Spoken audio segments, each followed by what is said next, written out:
আসসালামু আলাইকুম, আসাদুল্লাহ বলছি, এমবিবিএস ফোর্থ ইয়ার। তো আজকে আমাদের তোমাদের সাথে একটা ঐতিহ্যবাহী স্থানের সাথে পরিচয় করে দিব, আমাদের মেডিকেল হোস্টেলের সাথে যে কার্তিকপুর জমিদার বাড়ি। তো এই জমিদার বাড়ির সাথে পরিচয় করে দিব। তো কার্তিকপুর জমিদার বাড়ি হচ্ছে শরীয়তপুর জেলার নড়িয়া উপজেলার কার্তিকপুর গ্রামে অবস্থিত একটি ঐতিহাসিক জমিদার বাড়ি, যা স্থানীয়দের কাছে চৌধুরী বাড়ি নামেও বেশ পরিচিত।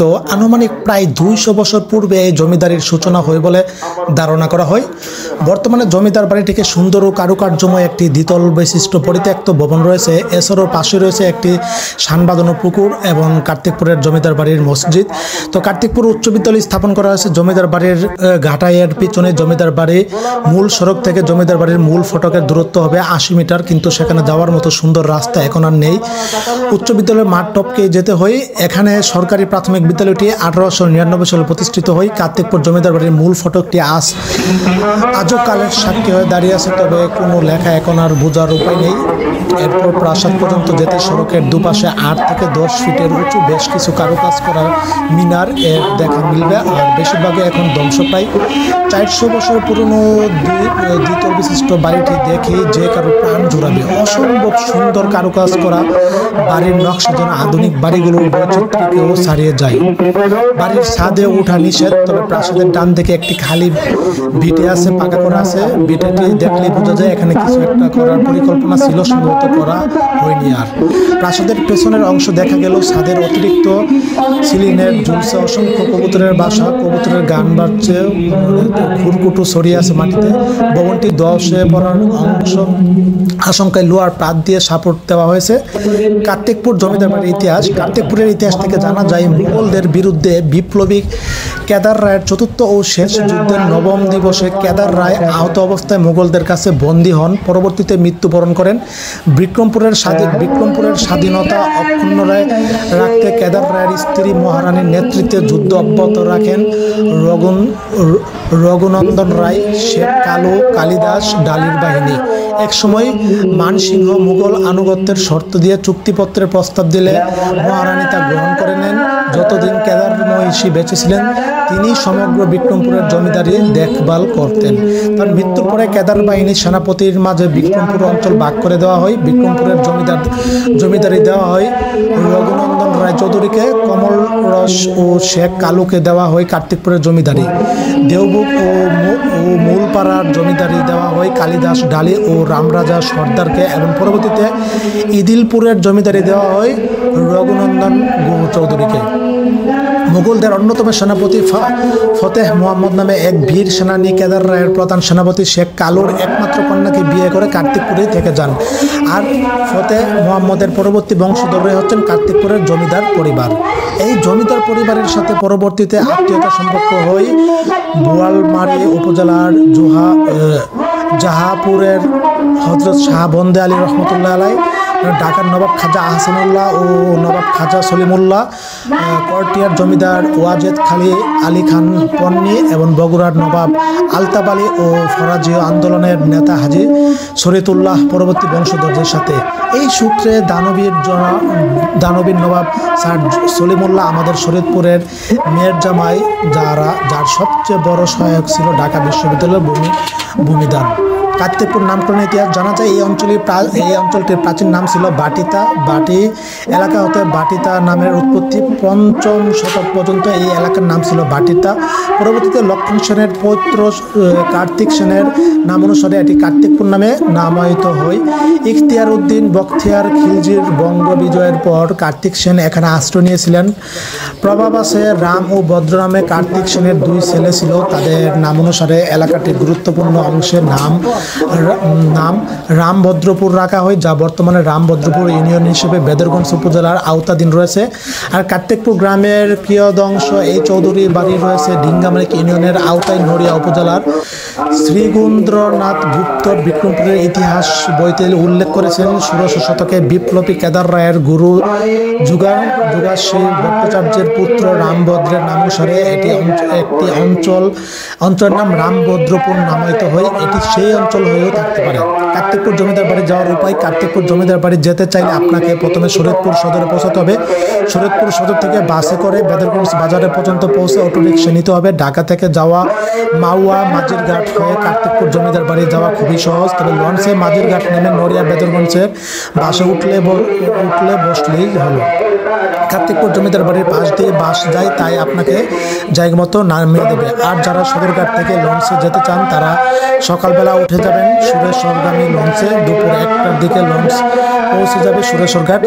সেখান থেকে অটোরিকশা নেবে, ভাড়া পড়বে 200 টাকার মতো। তাছাড়া বর্তমানে যেহেতু পদ্মা সেতু হচ্ছে, তাছাড়া আপনি ঢাকা থেকে সরাসরি ঢাকা যাত্রাবাড়ি চৌরাস্তা মোড় থেকে নড়িয়ার বাস উঠবেন। নড়িয়ার বাসে আপনার সরাসরি 250 টাকা নেবেন, নড়িয়া নামিয়ে দেবেন। নড়িয়া থেকে আপনি অটোতে উঠে বলবেন যে কার্তিকপুর হাই স্কুল।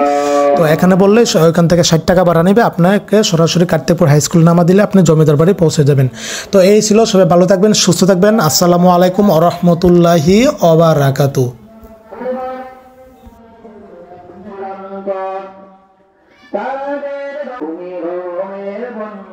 মানুষের কাছে তুমি রমের বন্ধ, চাঁদ বলে আমি নয় তুমি নারী সুন্দর, ফুল বলে সুবাসে তো নারী জীবন্ত। চাঁদ বলে আমি নয় তুমি নারী সুন্দর, ফুল বলে সুবাসে তো নারী জীবন্ত। বল বলে খুশি মনে তুমি নারী শান্তির, শেষ করে দিলে তুমি ছিল যত ভ্রান্তি। রোজ বলে খুশি মনে তুমি নারী শান্তির, শেষ করে দিলে তুমি ছিল যত ভ্রান্তি। রাত বলে নূর দিল রাসূল।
সন্তানদেরকে দেখেছি যার সাথে কথা হয় শুধু মার জন্য দোয়া চায়।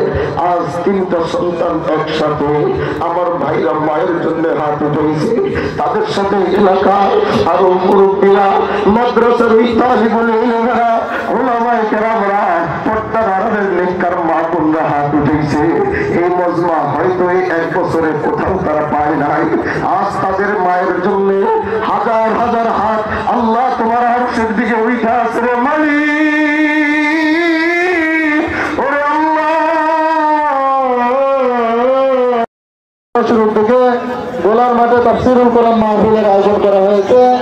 বিশ্বজয়ী হাফেজ কারি হযরত মাওলানা জাকারিয়া সাহেব সেখানে আসবেন, হযরত মাওলানা কাজীমউদ্দিন আনবু হাফেজ সাহেব সেখানে আসবেন, গুরুত্বপূর্ণ আলোচনা পেশ করবেন।